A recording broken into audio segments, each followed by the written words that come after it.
समझता तुझको। बहुत अच्छे यार, क्या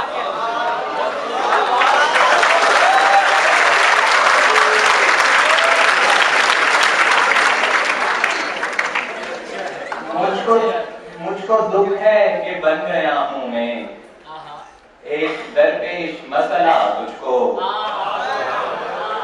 मैं तुझे भूलने की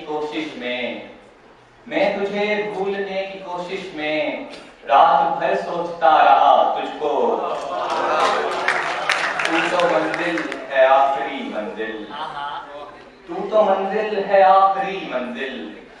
मैंने समझा था रास्ता तुझको।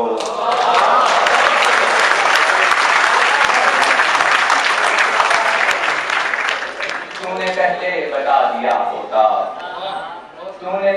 बता दिया होता, मैं खुदा से न मांगता तुझको। एक और गजल के 2 अशआर की। मुझे ये डर है कि आजकल में मेरी जगह भी न तू खड़ा हो। मुझे ये डर है कि आजकल में मेरी जगह भी न तू खड़ा हो। कि मुझ में तू ही है हर जगह, मैं खुद में कम ही बचा हुआ हूँ। वो जो कहानी मेरा बताए बगैर आधी थी क्या कि अपने, वो जो कहानी मेरा बताए बगैर आधी थी क्या कि अपने, उसी कहानी में कुछ इजाफी हूँ, मारकर से कटा हुआ हूँ।